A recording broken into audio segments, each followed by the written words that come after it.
I will start introducing our guest today, Josephine Berry. This is our last Urgency of the Arts for this academic year. So Josephine Berry specializes in aesthetic politics with a particular focus on the intersection between art, biopolitics, neoliberal, urban development and digital capitalism.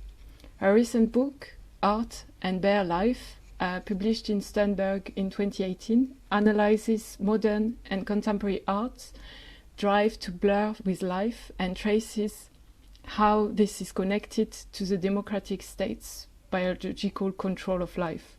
She was editor of Mute magazine, a print and online forum for cultural politics after the net, from 2004 to 2014, and a co-director of the Post Media Lab, Center for Digital Culture, Leuphana University in Germany from 2012 to 2014. She's a research tutor in Soha at the Royal College and teaches on the culture industry MA at Goldsmiths, University of London. She's currently working on the political and aesthetic dimensions of representational systems and their crisis in late modernity. I'm going to just add a link to metamute.org because it's still quite an amazing source to utilize in terms of politics and art and culture and the net. And I'll leave the space to Josephine now. Thank you very much. Thank you, Anne, for your amazing swirling satellite background. And hello, everyone. I am just going to share my screen. I hope it works. Just give me a second.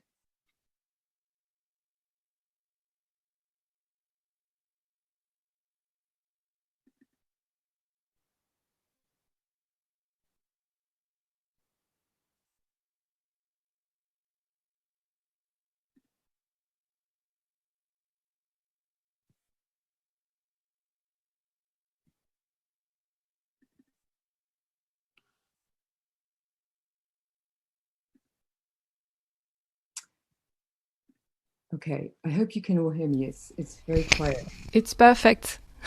We can see everything and hear you. Fabulous. It's very uncanny knowing that there are 116 people out there that I can't see your faces, but you can see my screen and you can see my face. So thanks for coming and for putting up with all of this. Yes, so just before I start, I wanted to say that this paper has been written in the last few weeks, kind of with a background of, much turbulence in our country or this country, UK, and the world. And events are moving so quickly that there's nothing here that I feel is anything other than provisional. It also is very inspired by the wonderful conversations that I've had with my MA group. Sorry, God, did I say MA? With my PhD group at SOA, which is called Representation. And so it comes out of that reading and those conversations that we've had too. Okay, so the title is Zoonotic Hacking at the Universal Museum. Okay, so I'll begin now. The weekend before the second lockdown, I finally made it out of the house and into the centre of London to visit an actual bricks and mortar museum, the National Gallery, which stands at the tired old heart of this tired old empire.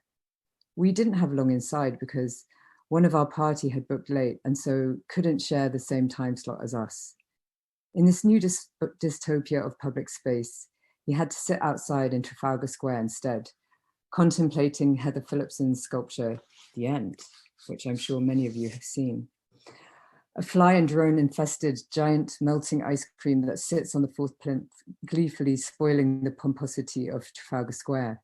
The End sounds like a commentary on everything from the dream of endless consumption to the self-aggrandizing mission of Western imperialism embodied in Nelson's column, to the civic values of publicness, to the political subject of modernity, which also corresponds to the aesthetic subject.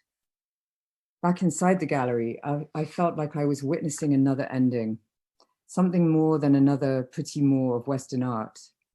But why should this be when the gallery has remained relatively unchanged, give or take the Sainsbury wing, since the 1970s when John Berger used its contents as the main target of his classic book and TV series, Ways of Seeing?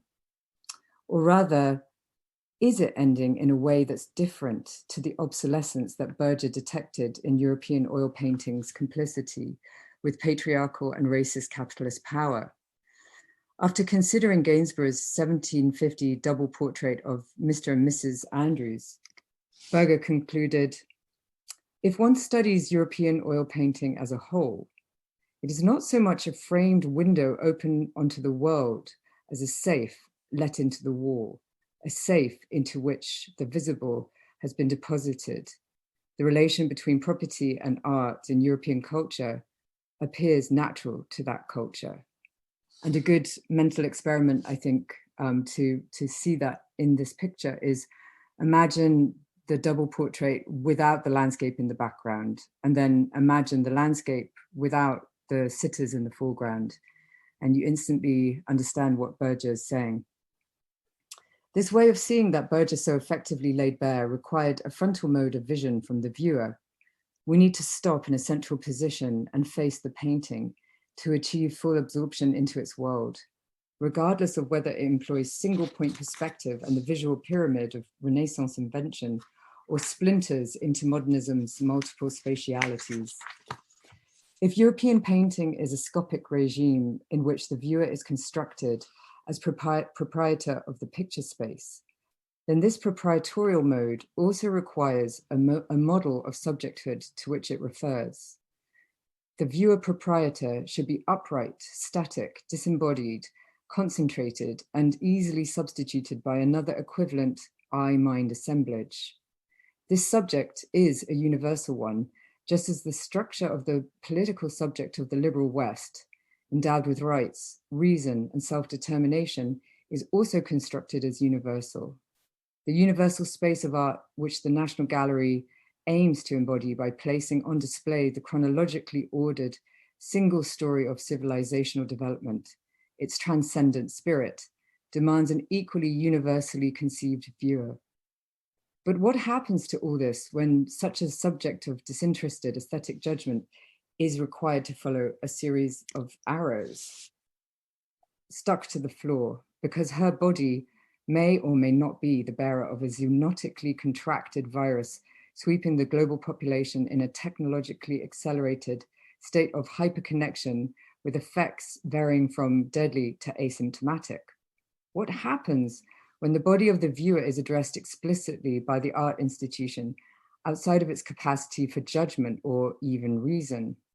Does the pandemic, like so many underlying fragilities, render explicit a tension within contemporary art's address of the subject as still conform to a Kantian ideal, and yet positively and negatively, phenomenologically or pathologically, also a body whose interactions with objects and others are happening outside of conscious thought?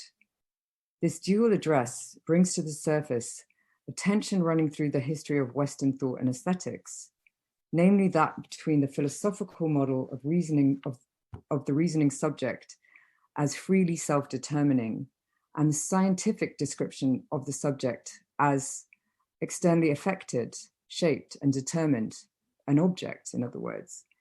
Such a division between those subjects who do the affecting and those who are susceptible to affection also demarcates a relation of power that, as we shall see, is productive of the racial regime of the West. Needing to get back to our companion sitting out in the cold due to his late booking of a time slot for entering the space of universality, we began to move at haste along the white floor arrows guiding us to the exit. Unexpectedly, this safety-promoting arrow system sent us speed-walking through most of the gallery, skimming past Caravaggios, Titians, Seuras, Monets, Manets, Degas, Gainsboroughs, Hogarths, So many cassocks and buttocks, bosoms and bludgeonings, white bodies engaged in lust or piety. A new diagram of spectatorship and publicness seemed to emerge in this slightly breathless charge up and down the aisles of art's increasingly scrambled story. While access to the universal had been carved up and booked out, one was nevertheless there to complete the viewing pyramid. Still, the privileged surveyor of systematic space first developed in the Renaissance and the dawn of colonial exploration. But now, as Marx said of the worker in the accelerating industrial age, the spectator stands to the side of the production process instead of being its chief actor. I mean, in Marx's original description, this is obviously the worker, not the spectator. But this idea of the spectator standing to the side is a very interesting parallel to that prior moment. So no longer conceived as a subject of judgment and taste, a disinterested I mind, the spectator has become biological and potentially contagious and needs to be acted upon as bare life at one level so she can have access to the universal at another. How do these two models of the subject relate to each other? And what does this convergence do to art? What Marx means by stepping to the side is that due to the development of mechanical technology or fixed capital, the worker's labor is no longer directly included into the production process, which is now built from assimilated general social knowledge that has become a, quote, monstrously efficient direct force of production. Instead, the human laborer is only required to act as watchman or regulator. And I quote, no longer, sorry, yes, this is the picture that I wanted. No longer does the worker insert a modified natural thing, Natursgegenstand, as middle link between the object and himself. Rather, he inserts the process of nature, transformed into an industrial process, as a means between himself and inorganic nature, mastering it. We can easily see why the section of the Grundrisse, known as the fragment on machines, is famous for its prescience. Understanding technology as the production of processes themselves modeled on nature and the assimilation of general knowledge, rather than the mere automation of tools, is a capacious enough understanding of technology to accommodate our own computational times. What I want to ask here is how Marx's image of the worker standing to the side of the machine, engaged in abstract gestures that depend upon the technological mimesis of natural processes, relates to the splitting of subjects of art into flesh and spirit, Zoe and Bios, that we encounter in the pandemic institution. Is there in fact something missing from or invisible within this diagram that could help us understand the relationship better? We are addressed frontally and laterally in the new institution of the zoonotic age, asked to be reasoning subjects yet acted upon, herded, you might say, as animals. Seeing pictures sideways on releases something that normally remains hidden within the frontal regime. This connects to what Denise Ferreira da Silva has said about the patriarchal subject, who always introduces another subject under his authority while claiming to be the only full one, i.e. those less than human others in contradistinction to which he constitutes himself. The contemporary split subject of the Zoonotic Museum is in part still the surveyor of propertied and systematic classical space, a centered and self-transparent perspectival authority whose relations to others are acquisitive and objectifying. Western painting systematization of perspective is intimately bound up with the technical, moral, and legal tools that enabled its discovery, plunder, and division of foreign territories over which it held no sovereignty. And the pictures that you can see right now are screen grabs from Berger's third episode of Ways of Seeing.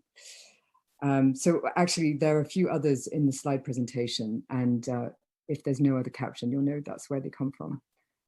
The liberal European subject of politics and rights needed its other constructed as affectable, sensual, and irrational to perfect its own epitomizing of reason.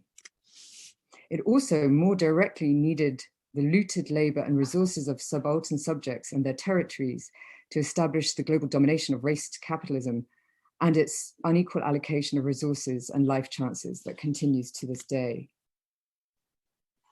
This capture of labor, reliant on the radical dehumanization of African slaves above all, was also invisibilized as the selfsame process of nature referred to by Marx. The recomposition of imperialism's colonial subjects on a sliding scale of subhumanity rendered their labor a free or devalued input of capitalism, comparable to the fertility of the soil or the energy locked up in carbon deposits. While Marx himself perceives the profound transformation of industrial labor through the assimilation of social knowledge into fixed capital, as witnessed in the rapidly developing factories of Europe, he fails to acknowledge that what also stands between the worker and the machine at this time is slave labor, or imperially extorted and racially devalued labor.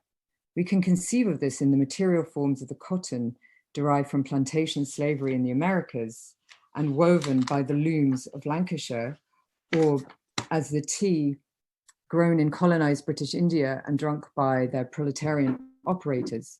But we can also think about this in terms of the direct subsumption of know-how, craft and cultural knowledge into the processes of capitalist production that facilitates its extraction of value and the acceleration of its technological processes. Black and colonial labor is missing from Marx's diagram in its physical and intellectual forms, and is also part of what causes the European laborer to stand to the side of the machine, whose head and hands were needed less and less to work materials directly. The standing to the side of the machines that relies upon the looting of racialized labor in the colonies of the West is connected to the frontal regime of Renaissance perspective that creates the self-transparent subject at the apex of the visual pyramid and uses that self-positioning as an epistemological technique with which to dominate and plunder the rest of the planet.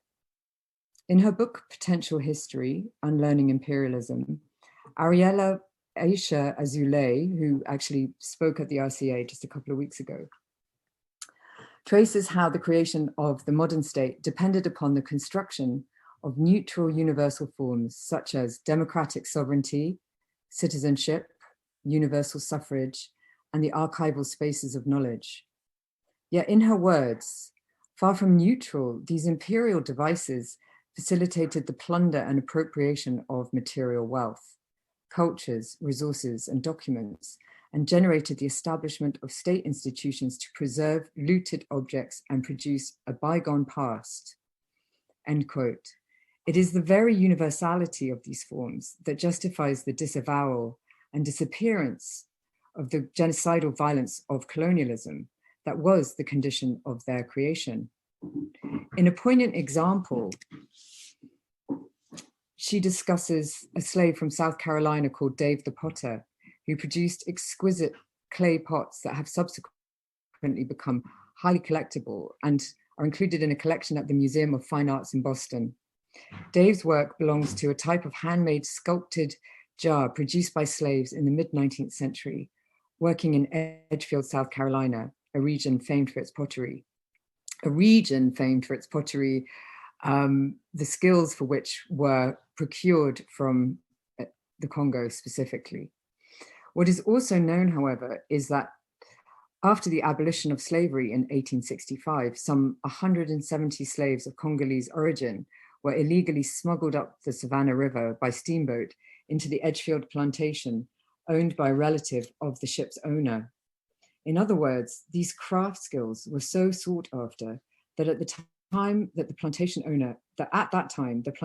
owner risked fine and arrest to procure them by kidnap. This story belies the caption in the Boston Museum, which states that their early history is unknown, both because this episode has been written about, but also because, in Azoulay's words, in order for these pieces to be sold in the late 20th century, people must have believed that they were valuable and preserved them in excellent condition over the course of several generations to later sell them as exceptionally rare examples. The recognition, she continues, of Congolese people's skills as sculptors in materials such as clay or wood was not appreciation of an exceptionally talented individual, but of a community where such knowledge was developed and transmitted over generations. It seems to be no contradiction for the transcendental I to enslave Congolese people, destroy their living cultures, and then fill its associated museums and workshops with their artifacts and skilled labor. The nation building propelled by colonial violence drove the universal models of art and civilization embodied in places like the National Gallery or the Boston Museum of Fine Arts, just as much as this violence helped power the cogs, belts, and jennies of factories in Cottonopolis or Manchester. The extraction of resources and labor entailed the relegation and devastation of world cultures which were condemned to a bygone past, a separate temporality, denied from coexisting in the same present as the bourgeois modernity that vampirically fed off them, rendering colonial subjects worldless and their cultures valueless. This differential production of global subjects was needed to produce the ideal of Western modernity and what Sylvia Wynter has called the coloniality of being, a self-transparent and latterly biologized descriptive statement, in her terms, of humanness. Yet the Western human descriptive statement is but one genre of humanness that sees itself, due to its scientific basis, as outside of genre altogether. The imposition of a biocentric Darwinian, excuse me, sorry. The imposition of a biocentric Darwinian descriptive statement onto global humanity results in the dismantling of all other origin stories but its own. Yet the transcendental I escapes the consequences of its scientifically universalizing model, which might threaten its privileged status, by fusing the Darwinian model of biological evolution with a naturalization of economic domination. The market is thereby construed as an emergent evolutionary force which, like the Christian cosmogony it replaces, is fantasized to be beyond all social control and invested with the power to decide over life and death. It is no coincidence, of course, that the symbolic code of life and death instituted by this biocentric genre of being human and its attendant market logic retraces the selfsame color line of colonialism in terms of the economically saved and the economically damné, in Wynter's paraphrase of Fanon. The eruption of zoonotic diseases is a direct consequence of the Western colonial construction man, this genre-defying, self-transparent, descriptive statement that relies upon the systematic degradation of all other forms of being human, not to mention forms of life and life forms. The history of civilizational and biopolitical separations that produced the National Gallery merely culminate with the white arrows on the floor, since, like deracination of objects from colonized life worlds, the modern conception of art as the apotheosis of transhistorical spirit necessitated the extraction of objects and practices from the milieus of everyday life, or their milieus. As Rancière wrote of the 18th century antiquarian art historian Joachim Winkelmann, he was one of the first, if not the first, to invent the notion of art as we understand it, no longer as the skill of those who made paintings, statues, or poems, but as the sensible milieu of the coexistence of these works. Reason, universality, man, art, and modernity are then all synonyms for this sensible milieu, this way of seeing, as John Berger called it. But if the modern museum organizes samples of species and cultural objects in teleological series, coronavirus hacks this space of rational combination by threatening humans with an animal pathogen derived from pangolins in an act of reverse colonization. Written shortly after the first successful launch of a satellite into Earth's orbit in 1958, Hannah Arendt's proto-biopolitical work, The Human Condition, speculates The human artifice of the world separates human existence from all mere animal environment, but life itself is outside this artificial world. And through life, man remains related to all other living organisms. Accordingly, the coronavirus levels the careful construction of racial hierarchies and sensible milieus by reminding us that, through life, humans of whatever genre are related to all living organisms. In the words of Deleuze and Guattari, the virus causes us to form a rhizome with other animals. Yet, with a heavy sense of irony, it is modern society's phobic relation to all other life, which triggers its strategies of immunization, propelling the development of an artificial world that would intensify its incursions into so-called primary habitats. Ceaseless deforestation and industrial farming are the effect of the terrible success of the capitalist genre class of being human, one might say. These continuous capitalist expansions, entailing land use changes, burgeoning human and livestock populations, climate change, global travel, biodiversity loss, and habitat fragmentation, combined with random mutation and natural selection, are what causes viruses to get chatty, in the words of anthropologist Genèse Marie Sodikoff. Chatty viruses are liable not only to talk back, but to jump species, including over the cordon sanitaire erected at the boundaries of human civilization, causing the laying of white arrows in the National Gallery, highlighting the split contemporary subject of art. How should we conceive of the subject of art today? And how does this connect to the crisis of the universal subject and the rise of what Winter calls the transcultural perspective, a perspective from which it is possible to perceive the edges, even the outside, of the culture genre we inhabit. She quotes Michael Epstein to explain her use of transculturalism. Culture frees us from nature. Transculture frees us from culture, from any one culture. The virus creates a rhizomatic structure that crashes the systematic separations, thresholds, and hierarchies produced by and productive of white Western bourgeois man, freeing us from a single genre of life and manifesting our connectedness to all life. The world of artifice is thereby thrown into doubt, and the poker face of civilization drops at the cost of growing global mortalities. Visitors are addressed as affectable, vulnerable, seething, or contagious bodies as much as the universal I-mind of yore, the peculiarly modern subject of static attention. They are Zoe as much as bios in terms used by biopolitical theorists Giorgio Agamben and Michel Foucault. So we are Zoe as much as bios, and it is this politicization of life and biologization of the political subject that is what Agamben means by bare life or politically qualified life. Yet unlike historical modernity's program of self-immunization, for which bare life is the inevitable and sacrificial remainder, now such immunizations seem to increase death and threaten life for everyone, not only the subaltern world. Bare life becomes the new universal. The conflict between immunization and pathology emerges everywhere. Top Glove, the Malaysian manufacturer of the NHS's biggest supplier of rubber gloves,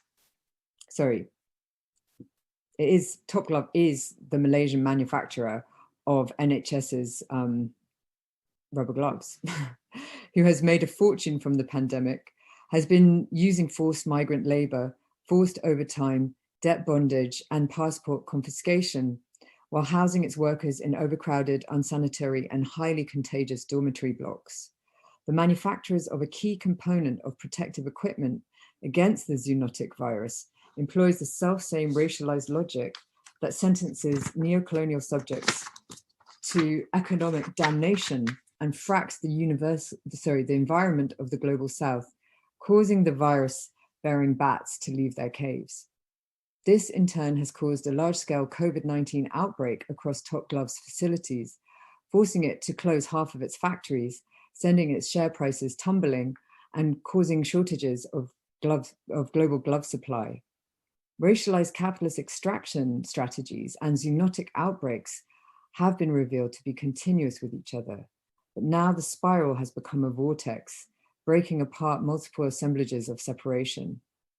We can also think of these assemblages as including the techniques of systematic perspective that simultaneously produced highly focused modes of viewing and the world as a separate and scientifically knowable object. Systematic perspective in Renaissance painting, according to the German art historian Erwin Panofsky, corresponds to a wider European understanding of space as universal and objective.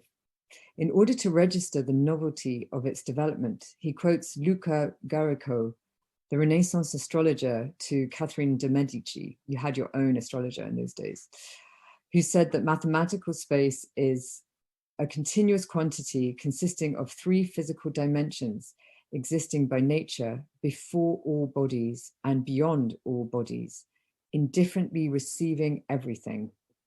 This Neoplatonic construction of space emerges in Panofsky's account with the outgrowing of divine omnipotence, producing immeasurable worlds of continuous extension and objectification.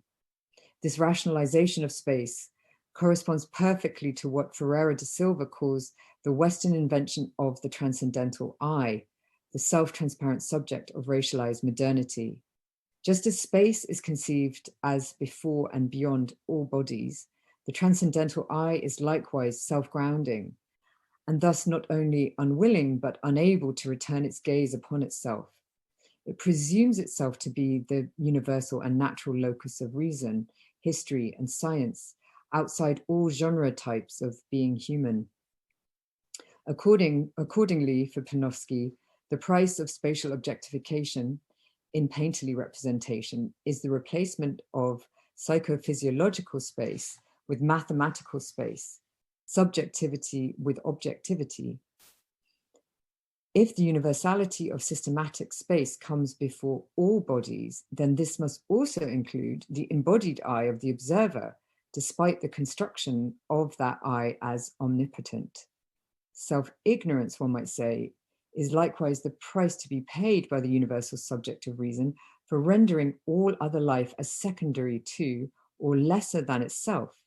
It bears emphasizing again that this transcendental I takes on a proprietorial relation to all the fruits of the earth.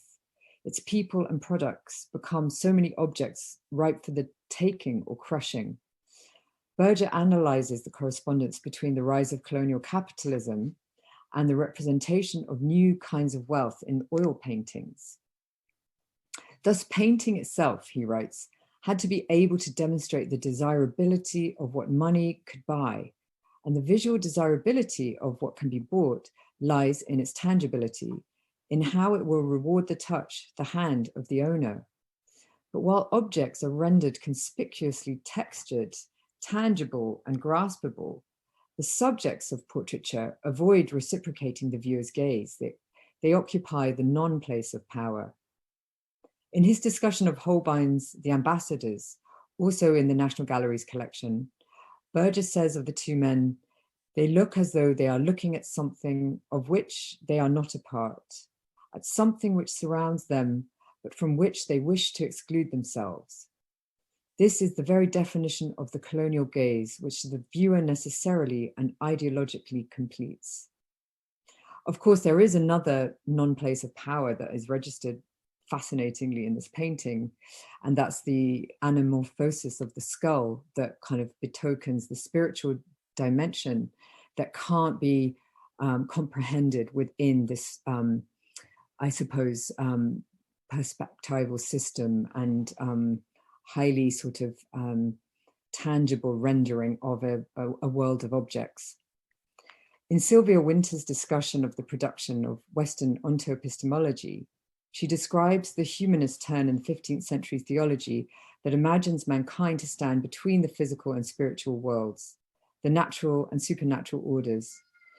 It was, she explains, quote, within this syncretized reinscription that the new criterion of reason would come to would come to take the place of the medieval criterion of redeemed spirit as its transhumed form, that the master code of symbolic life, the name of what is good, and death, the name of what is evil, would now become that of reason as against sensuality, rationality as against irrationality, in the reoccupied place of the matrix code of redeemed spirit as against fallen flesh.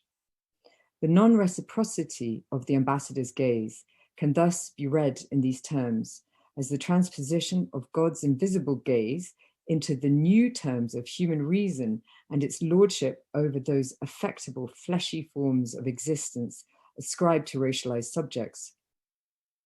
Now we visitors to the Universal Museum of Nationhood and Art are asked to occupy a double subject position, that of the subject of reason, who completes and governs the visual territorial field, and that of the effectable and scientifically knowable object of the same objectifying gaze. We are both the name of what is good, spirit, and the name of what is bad, flesh. We are also the subjects of a potentially fixed and productive attention on the one hand, and of an unbound or inattentive vision on the other. This notion of weakened or unbound perception began to be studied by the empirical sciences in the late 1870s as part of a wider decomposition of the perceptual field into units of sensation with a capacity for synthesis. In Jonathan Crary's account of the scientific expansion, he focuses particularly upon the new pathology of agnosia that names the impairment of a, quote, hypothetical symbolic function, producing a purely visual awareness of an object. Agnosia, in other words, is, quote, an inability to make any conceptual or symbolic identification of an object, a failure of recognition. The secularizing episteme of the Renaissance, which placed man halfway between spirit and flesh, good and evil, rendering him invisible to himself, had the effect of unleashing the empirical sciences, which caused man himself to appear as the object of empirical study. Man as such is subject to the split mode of apprehension as both the weak and fallible physiological object of the neutral scientific gaze and its operator who wields techniques and taxonomies of pathologization.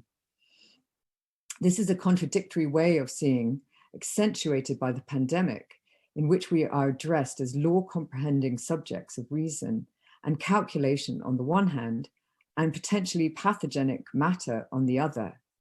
We become agnosiacs who look sideways at frontally constructed pictures, unable or less able to recognize them than symbolically as we follow white arrows on the floor toward the exit. In this moment, we have formed a rhizome between enlightenment and post-enlightenment seeing within the collapsing vision machine of the Universal Museum. In the words of Winter, quote, Christian becomes man one. This is her term, man one, political subject. Then as man one becomes man two, as bioeconomic subject, in both cases, their epistemes will be, like their respective genres of being human, both discontinuous and continuous. They happen at the same time. It's not as if one replaces the other. It's not sequential. And we also hear these sort of formula in Foucault, and he talks about these kind of these movements from the sovereign society to the disciplinary society to the society of control. And it's not as if one order abolishes the prior, but the development of the successive order can kind of amplify previous effects. Perhaps then the switching between modes of being is intensified as it has been in the pandemic hit museum. We begin to glimpse something of the transculturalism Winter requires as a prerequisite for decolonization to begin. So what I'm saying here really is that this split mode of seeing, which has been developing since the beginning of the 19th century, in which the universal subject or the transcendental I that necessarily is invisible within the onto-epistemological regime that it sets up, as a consequence of that regime of reason, you might call it, becomes an object of the self-same way of seeing. And those two things, are vying constantly, in a sense, for domination. And what happens with the pandemic is that we're kind of forced to confront that split subject in a new way, I think. And it's a way that corresponds to this notion of transculturalism, the idea that transculturalism can free us from any one culture. So back to Manet. Unbinding vision has in many respects been the constant work of modernist and contemporary art, from Manet's hyperreal yet psychologically absent subjects to pointillist experiments with the effects of the eye's physiological mixing of pure color dots, to Jackson Pollock's laying of the canvas on the floor to allow the gestural mark to relate as much to the manual as to the optical, to post-conceptual and performative experiments of all kinds that de-emphasize retinality and incite the reappearance of bodies, material processes, social relations, or situations. We might say that this history comprises the self-negation of the transcendental I from within its own art matrix, and in many ways defines the last century of art historical development.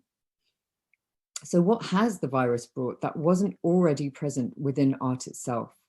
How does it hack universality differently? And that's really the question of this paper. For one thing, a virus is also an agnosiac because it doesn't operate symbolically, although it makes copies.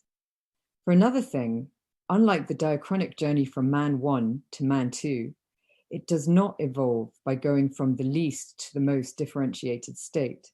Instead, in the explanation of Deleuze and Guattari, it develops a rhizome to jump from one already differentiated line to another. This they call an aparallel evolution, which by, quote, transversal communications between different lines scramble the genealogical trees. In the image of art theorist Felipe Ramos, the COVID-19 virus integrated the rhizome of late capitalist globalization, taking its desire to connect and network everything and running with it. And a quote from her: "Now it believes that you and me and them are us, that we are one, that you and me and them are made of the same stuff." This, for Deleuze and Guattari, is how becoming works through a, quote, capture of code, a surplus value of code, an increase in valence. Network globalization takes on a whole new significance and at last becomes fully legible to itself and to those subjects previously occupying the non-place of power. Those who have long disavowed the black labor that causes Western workers to stand alongside and now sit in front of the machine. The ambassador turns his telescope around and catches a glimpse of his own flesh as determined by the external forces he thought he mastered. In some respects, the virus has captured racialized capitalism and crashed its logic of immunization and exploitation, turning the vectors of its world sovereignty into the circuitry of sickness and death. In Aimé Césaire's words, death scythes widely, and not always along the race and class lines he was speaking of, although the pandemic state has been highly efficient at reterritorializing power along race and class lines, and it's very important to emphasize that. Of course, racial capitalism itself is one of the most successful viruses of all times, and unlike an organic one, isn't particularly threatened by killing its host. We saw this in 1929 and in 2008, and no doubt we will see this again, perhaps as soon as 2021.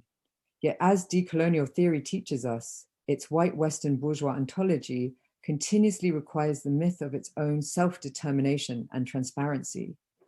In Denise Ferreira da Silva's summary, while the others of Europe gaze on the horizon of death, facing certain obliteration. The racial keeps the transparent eye in self-determination, interiority, alone before the horizon of life, oblivious to, because always already knowledgeable of how universal reason governs its existence. This myth requires that all others appear as lacking reason, as mere biomechanisms to be plundered, enslaved, exploited, copied, consumed, or destroyed.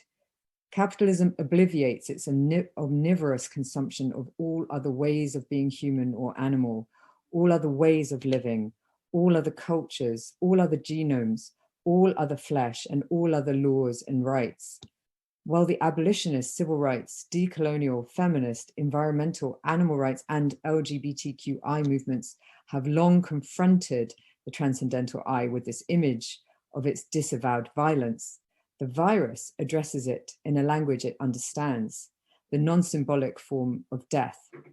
Its symbolic fiction that's the transcendental I's symbolic fiction, of spirit versus flesh, which creates the all too real sociogenic code of life/death, cannot be perfectly sustained because the virus, as a living dead assemblage of RNA and protein, cannot differentiate between the two. So while the pictures continue to line the walls of the National Gallery, the body of the viewer has become a vector of disease and potential death. It can no longer complete the ideological and perspectival pyramid. What this shows, and what we/they cannot not see, is that we/they are just as externally determined as the colonial subjects whose living deaths paid for the erection of the museum in the first place. It is certainly true that the split subjectivity has plagued Western man since what Ferreira da Silva calls the refashioning of reason as the secular ruler and producer of the universe, as an exterior, constraining or regulative force that threatened to transform the mind into such another thing of the world. Yet this potential externalization of reason from the mind of the transcendental I precipitated multiple disavowals, too various to compress in this brief space, but generally pivoting on some form of differentiation between the human body and the mind it houses. We can find a parallel history in art, I think, which, while attempting to negate its boundaries so as to escape its separation and return to the space of common experience, the bodily, the material, the situation, sexual desire, identity, local power relations, has found its rebellions re-sublimated back into the separate ontology of art with a capital A. We look at Olafur Eliasson's Melting Icebergs at the Tate Modern as art spectacle as much as a fragment of our dying planet, and we cannot return them to the continuity of the landscape and climate that made them. We also cannot see how the differential sovereignty that helps to construct art as an autonomous field participates in their melting. My proposal is rather that the rhizome, slung or hacked between Enlightenment and decolonial ways of seeing, produced in the museum as an inadvertent effect of the virus, triggers something closer to the double consciousness referred to by W.E.B. Du Bois in his 1903 book, The Souls of Black Folk. In his words, the, quote, American Negro has a sort of second sight brought on by split ontology. And here's his quote: a world which yields him no self-consciousness, but only lets him see himself through the revelation of the other world. It is a peculiar sensation, this double consciousness, the sense of always looking at oneself through the eyes of others, of measuring one's soul by the tape of a world that looks on in amused contempt and pity. One even feels this two-ness, an American, a Negro, two souls, two thoughts, two unreconciled strivings, two warring ideals in one dark body whose dogged strength alone keeps it from being torn asunder. The double consciousness brought on by COVID-19, in which a oneness of the living world smashes through the carefully constructed material symbolic menagerie of racist separation and vision, gives us a glimpse of the transcultural perspectives long held by colonized peoples that Western hegemony has continuously and successfully sought to suppress.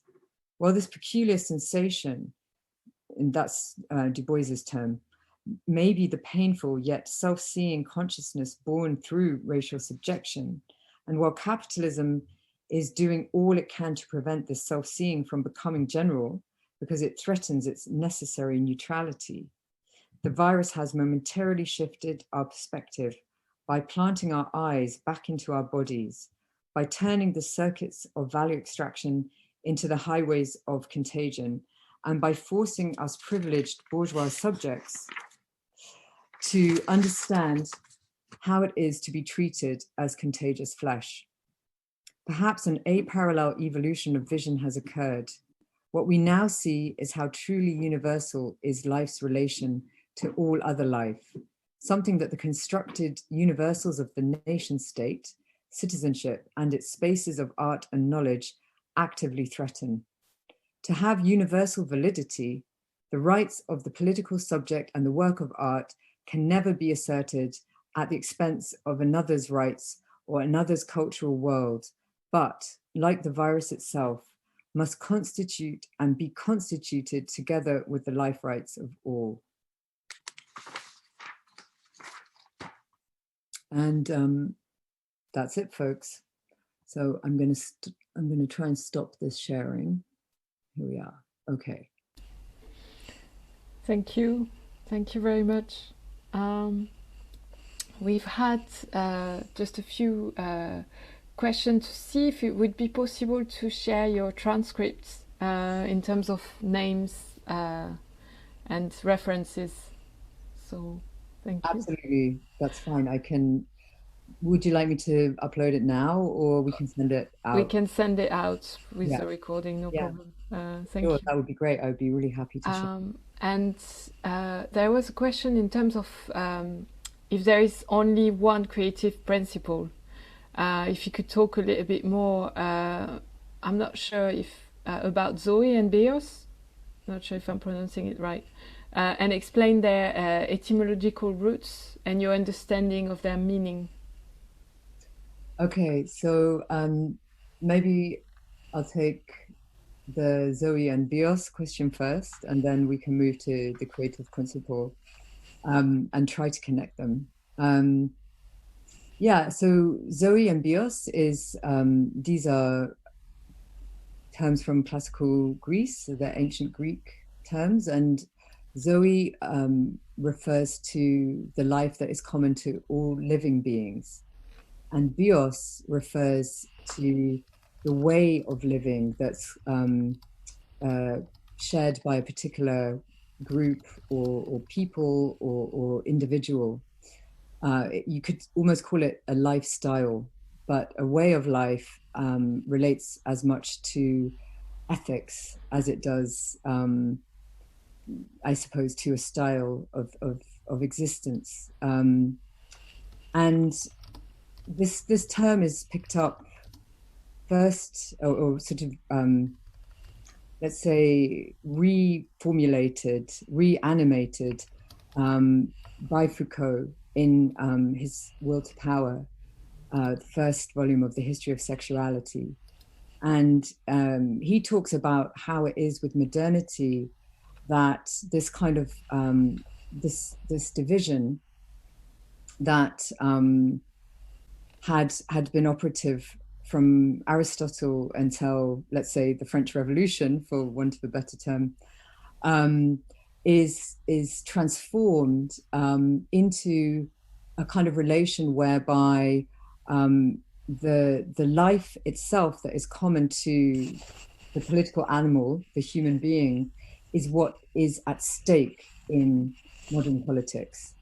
So it's, instead of the sort of prior relation being the exclusion of their life, or of Zoe, really, from the scene of politics, the polis, it becomes, in modernity, the very matter of political decision. And that's really the kind of definition of biopolitics as given by Foucault. And this then gets taken up by Agamben. But Agamben makes a slightly different, well, actually quite profoundly different intervention into that separation. Because for Agamben, this politicization or political qualification of life is actually the transhistorical constant of Western politics. So the exclusion of Zoe from Bios, the exclusion of, let's say, the animal dimension of the human, as you might call it, from the political, or its conditional inclusion, its inclusive exclusion, and exclusive inclusion. That's the kind of topology of his thought. Is a constant of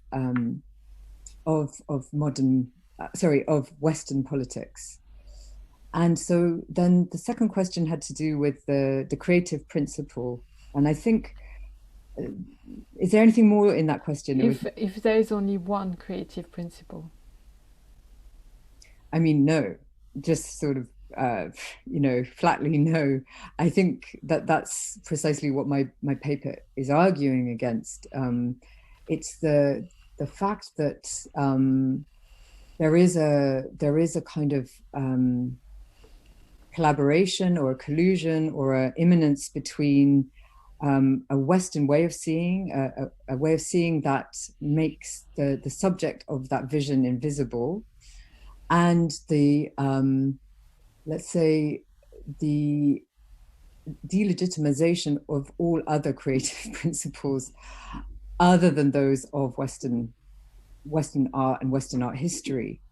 This is very much kind of what founds the invention of art in modernity, is the delegitimization of all other cultural worlds, and those cultural worlds actually necessarily destroyed and looted in order to extract the value through which that kind of universality of Western art can be produced.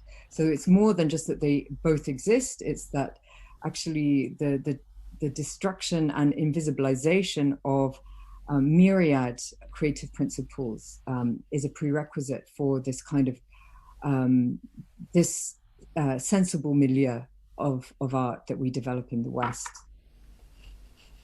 Thank you. There was just a quick question in terms of the reference of the astrologer for Catherine de Medicis, which was it Cosmo Ruggeri? Galco. Yeah. Oh, you want the name? The name, oh God. And there was a quote that you referred as well, before all bodies and beyond all bodies. Yes, in the Panofsky section. You want that, you would like the quote. Let me see if I can find it. Maybe if you... Otherwise we can just send it. It was just... Yeah, it will be in the paper. And we have someone who wants to kind of point out towards the green zone and the creation of green zone, and she's asking if she can come through to actually ask the question, just to be clear. So I'm going to try to bring her in. Great. So hang on, Laura, where are you? Oh. Hi. Sorry. Hate to do this, but not a her. But the question that I have, you're talking about how we have to face this kind of interconnected biology. And it's interesting because we kind of had a similar thing happening with the AIDS epidemic. And you're talking about how this will force this kind of reaction to, or this acceptance of, this shared political body. However, in the shock doctrine, Naomi Klein outlines this concept of the green zone, where rather than actually becoming aware of our interconnected nature, we're kind of floating green zones for those who can afford to be apart from the chaos. And that would obviously kind of sidestep that recognition that you're talking about. I was wondering if you had any thoughts on that, any thoughts on like praxis around that. And yeah, there we go. Oh, thank you. That's a really interesting question. Yeah, and also for the mention of the AIDS epidemic. And I hope that I've kind of made it clear that this split vision or double vision is something that has kind of plagued the transcendental eye for a long time. But that through, you know, something on the scale of this current pandemic is kind of overwhelming the power, the ability to sort of sublimate and to disavow it. In terms of the green zone, I guess what I was thinking more in terms of is this sort of this infernal spiral or vortex that develops, or that we see developing and kind of speeding up between strategies of immunization that you could sort of associate to the green zone, and the kind of acceleration of the pandemic itself. And I think like a really powerful example of this that I just heard on the radio today on the World Service is what's happening in Singapore right now. And there's like migrant labor dormitories that exist completely separated from the rest of society. And there's something like 300,000 men who are living in prison conditions inside these dormitories. And due to this kind of attempt to keep, you know, Singapore society open, you know, shopping, you know, cultural, I know, life and dining and drinking and all of that, it's necessary to segregate labor into these, very much like the top glove scenario. In fact, it's completely the same scenario. These very packed and unsanitary conditions. And through that intensification of separation, of segregation, the attempt to kind of render the whole of society other than its hyper exploited and racialized migrant labor, a green zone, what actually happens is the explosion of the virus. It happens at a great scale and circulates at a speed that otherwise it would not have done. So I would argue that the green zone is not really sustainable in the way perhaps that Naomi Klein might have thought of it at that point. Although it's not to say that the existence of the green zone doesn't participate in the movement of the virus and its acceleration, but it's just that it's this rhizome that's produced by the virus that kind of short circuits those immunizing biopolitical schemas, and that's kind of what is at issue in my talk. Thank you, and thanks, Laura, for jumping. I don't know if there is anything. No. So I wouldn't be surprised. I'm coming back to the question around Zoe and Bios, and to see if you could expand maybe a little bit more on how it relates to Alpha and Omega, and if this is really considered only in the Western world, or to be considered. Okay. Well, I'm not enough of a classical scholar to be able to speak about Alpha and Omega, but certainly the separation of mind and body in the construction of, you know, whether it be the site of politics or reason itself is something that we've consistently seen. I mean, I think what becomes important in a way here is the distinction or the difference between Foucault's articulation of the split between Zoe and Bios and that of Agamben. And I think, I certainly on the side, or I despite using the term bare life in the title of my book, I'm much closer to Foucault's way of thinking about this relationship. And for Foucault, the relationship between Zoe and Bios is always kind of mutually constitutive.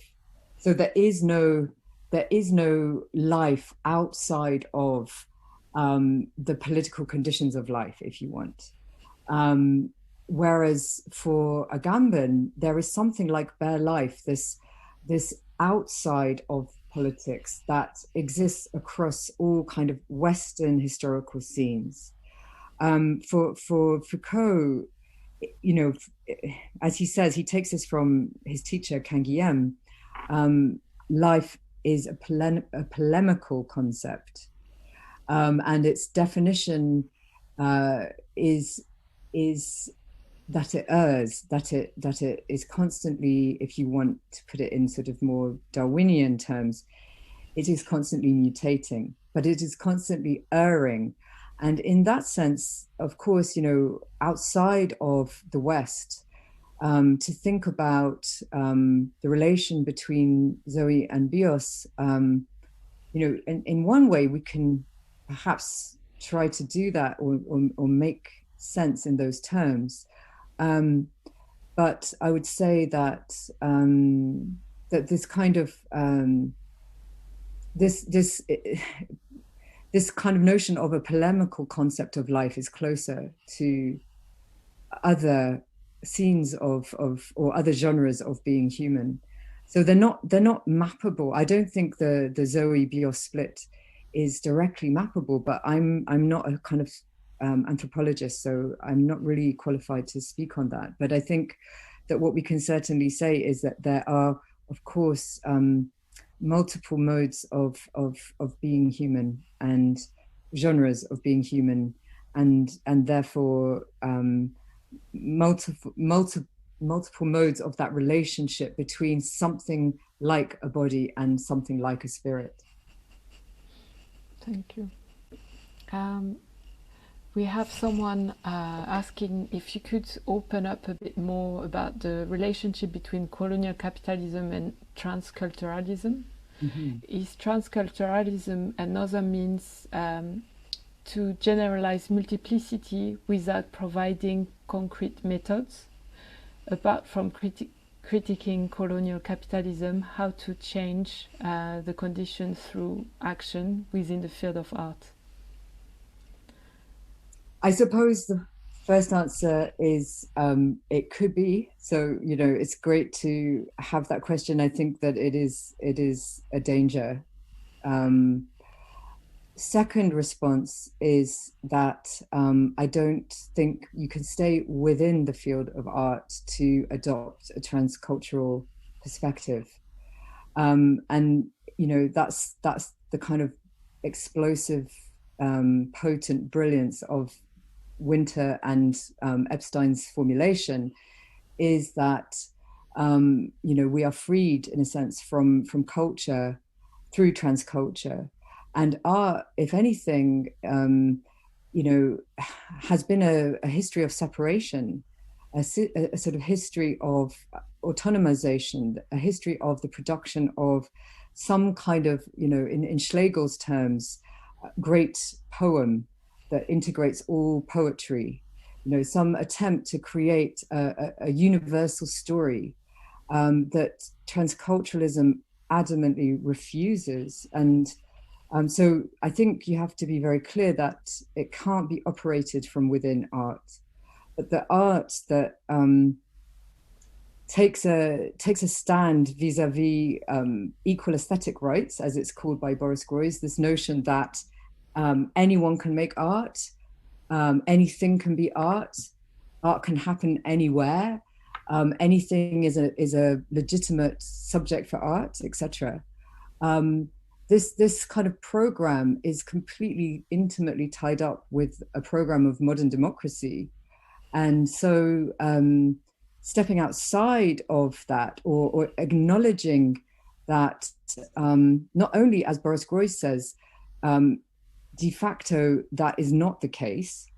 So for Boris Groys, you know, the good artwork needs to acknowledge every time that it kind of becomes public, if you like, that its appearance is premised on the disappearance of many, many, many other potential artists, actors, artworks.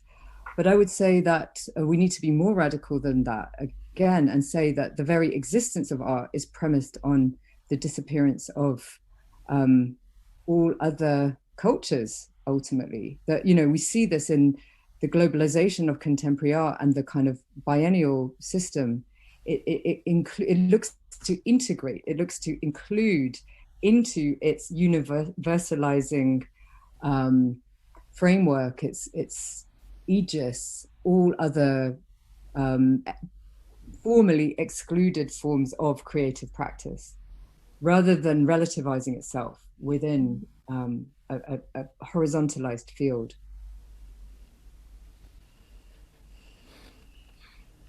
Thank you. Would you, I mean, this is just me kind of commenting, is there a way to kind of go forward and kind of go against as well, in a way? Well, it depends what you mean by forward, I guess. I mean, forward is perhaps is a difficult term to use, in the sense, I mean, and here I'm really thinking about Ariella Azule's critique of the notion of progress. You know, this idea is absolutely part and parcel of a kind of the modern episteme, this sense of kind of abolishing that which was. And she makes a proposition that I find really interesting, if also difficult, which is, you know, that we have to unlearn that in order to allow all of those histories which were rendered bygone,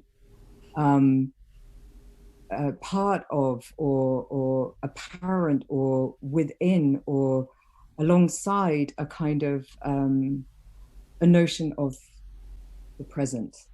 So I think, in a sense, going forward is at this critical moment about expanding our kind of dimensionalities of cultural time, and allowing multiple temporalities and multiple cultural worlds to exist, multiple histories, not in the sort of sense of constructing histories as grand narratives, but histories that actually correspond to completely different ways of seeing temporality and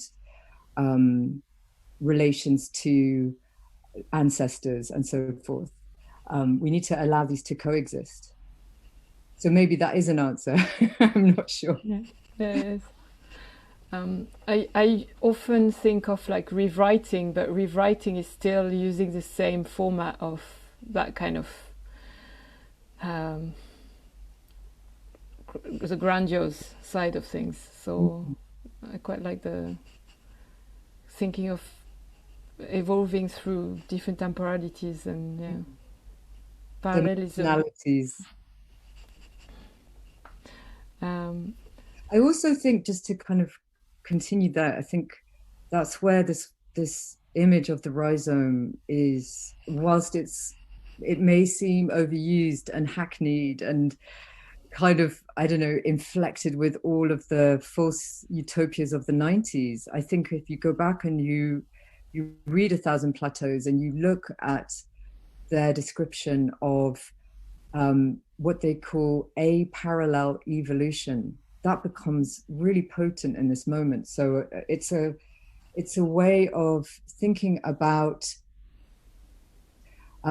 forming correspondences and connections between two different genealogies or genealogical trees, not as a kind of, again, a narrative of progress and increased differentiation, but in fact jamming together to create completely different assemblages of different, let's say, ontologies even, and cultural ontologies. So I think the rhizome is a very powerful image to use yet again. Still, yeah. I apologize. I never thought I'd hear myself say that. But thank you very much. We've gone through the list, and I've had also thanks, and that it was really interesting. So thank you, Josephine. And I would recommend people to go and see and check out your book as well. Thank you. That would be great. Hang on, we've got another comment that just came through. 1,000 Plateus makes me think of the next. What happens when we get 1001? Is that really a Cheraza, or can we get to 1008? I'm not sure I fully understood. Is it really? Is it? What was the word? Is it really? Cheraza? Cheraza? I don't think I know what that word is. Or maybe it's just a pronunciation I don't recognize. Send it to me in the chat.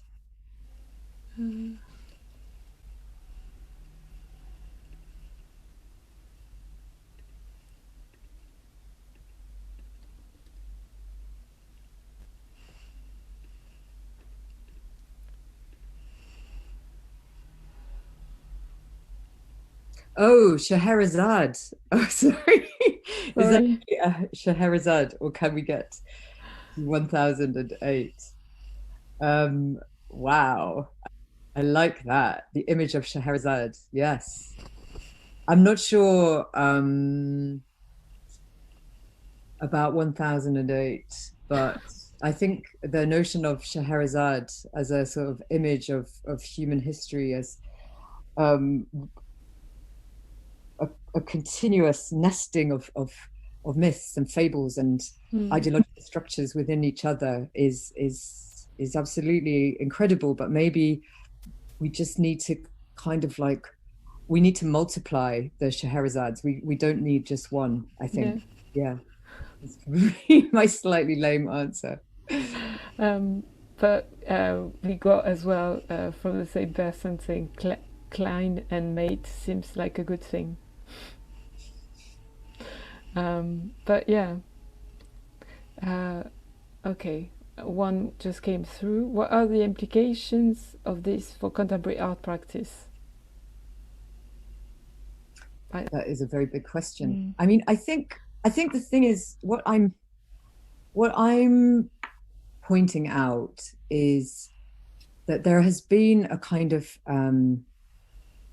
a dialectical motor of modern and contemporary art that you might say kind of comes about roughly at the end of the 18th century with this invention of the sensible milieu, which deracinates or extracts art from and you know, not when I say art, I should say art objects, sculptures, paintings, statues, from their life worlds, and kind of like organizes them within this kind of utopia of art, this great story. And yet from, you know, I suppose around about the beginning of, or the end of the 19th century, there develops the kind of negation of art's limits as a sort of, as a dialectical motor of art. So, you know, from impressionist painting of real light conditions and motion and the sense of being there in the situation that you paint, painting at speed because that situation is moving, is changing, is going to slip away, right up to the icebergs of Olafur Eliasson, in which Eliasson is trying to confront this kind of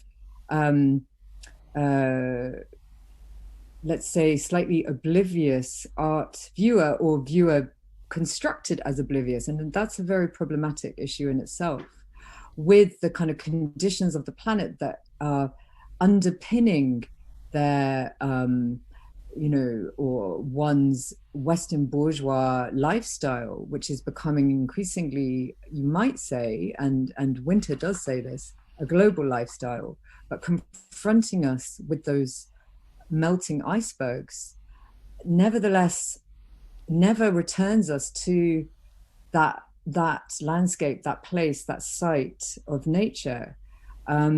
So this negation of art outside as a strategy for art might be said to have run its course. Were I to sort of have to come down hard on a point, and so what does art then do? I think there's no point in me prescribing what artists should do. I think artists are very disobedient creatures by nature, and thank God they are.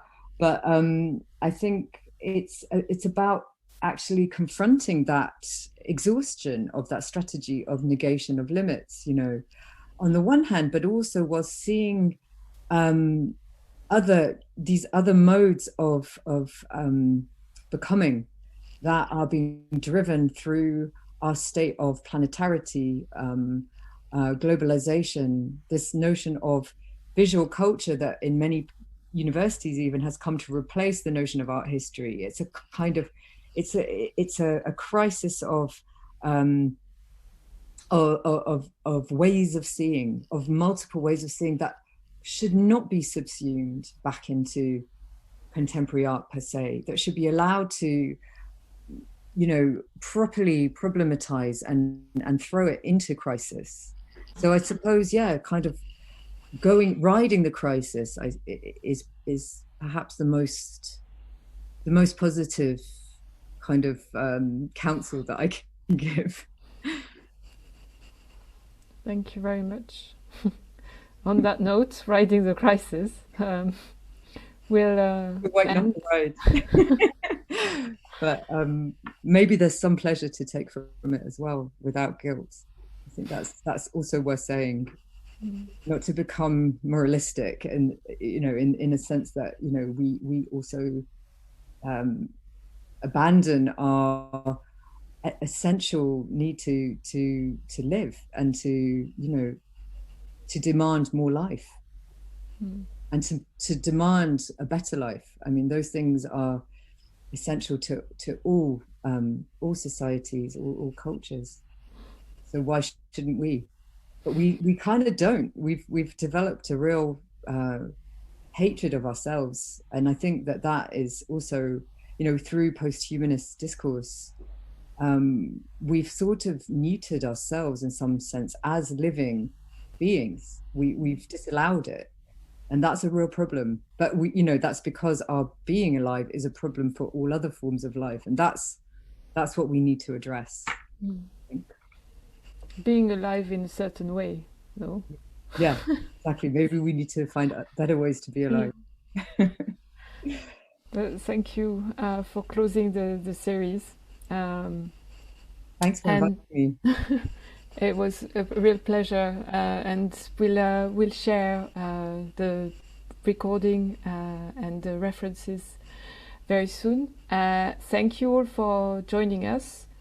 And we'll wish you a good break. We hope you will get those computers closed and have some dust growing on top for a bit. And stay safe. And we will be in touch for more events to do with our research presents, which will be public events. There will be 6 running in term 2. And also the assemblies, which will be partly run by some of you guys. So, stay tuned. Thank you very much. Have a Thank you. good evening. Thank you, Josephine. Bye, Anne. Bye. Bye. Have a Bye. good break. Bye, everyone. You too.